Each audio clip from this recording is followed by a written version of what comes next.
अस्सलाम वालेकुम। मैं सर साकिब सैफ। कैसे हैं गाइस? उम्मीद करता हूँ ठीक होंगे। हमारा नेक्स्ट टॉपिक वेलोसिटी होगा। वेलोसिटी बेसिकली दो चीज़ों पर डिपेंड करती है, स्पीड और डायरेक्शन पर। Speed describes only how fast something is moving. Speed just ये डिस्क्राइब करती है कि कोई चीज़ कितना फास्ट मूव कर रही है।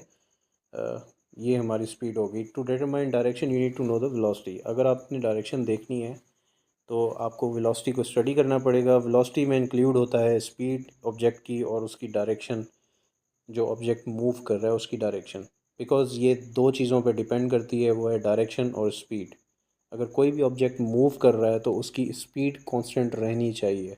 यही शर्त है कि वो तब जाके वेलोसिटी में होगी। The speed of this car might be constant but its velocity is not constant because the direction of the motion is always changing.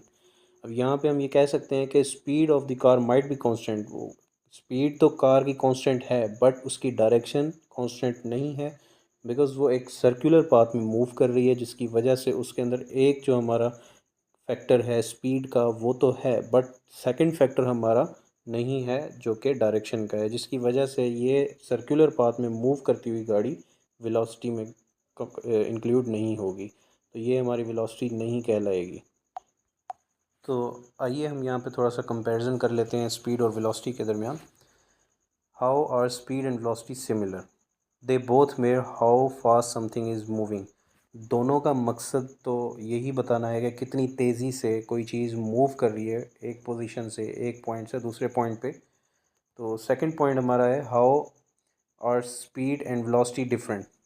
और ये डिफरेंट किस तरह से हैं? सेम तो एक तरह से हो गए कि वो कितना तेज़ी से मूव कर रहे हैं, बस ये एक इसका टॉपिक है जो कि हमने बताना है फास्ट का, कि वो कितना फास्ट मूव कर रही है कोई चीज़।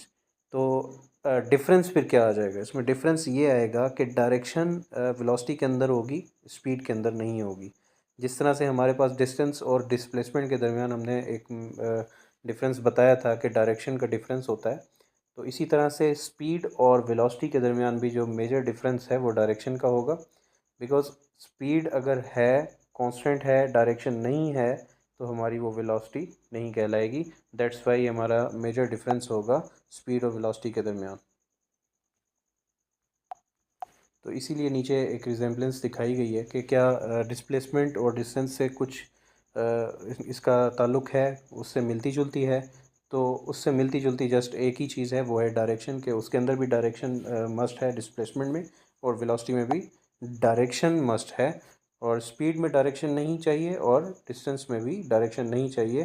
तो इसलिए यहाँ पे हम स्केलर और वेक्टर की एक टॉपिक को थोड़ा सा छेड़ेंगे। तो हमारा जो डिस्टेंस और स्पीड है वो स्केलर क्वांटिटी होगी, बिकॉज उसके अंदर डायरेक्शन नहीं है।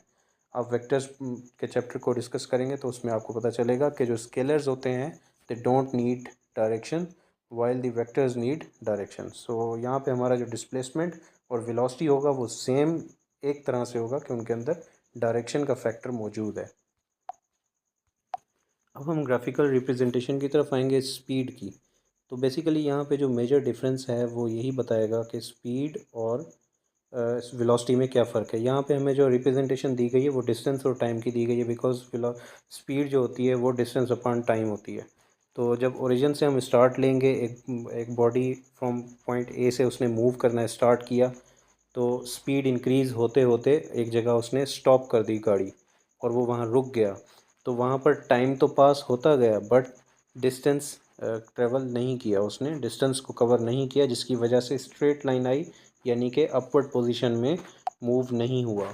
तो यहाँ पे हमारा जो नेक्स्ट बनेगा स्लोप, वो वहाँ पे आप देखें तो डिस्टेंस हमारा बहुत कम तय हो रहा है और टाइम हमारा बहुत ज़्यादा लिया जा रहा है, जिसकी वजह से हमें ये पता चल जाएगा कि टाइम बहुत ज़्यादा है, डिस्टेंस बहुत कम है। इसका मतलब स्पीड बहुत कम है। यहाँ ये हमें ग्राफ वेलोसिटी और स्पीड में डिफरेंस बताएगा।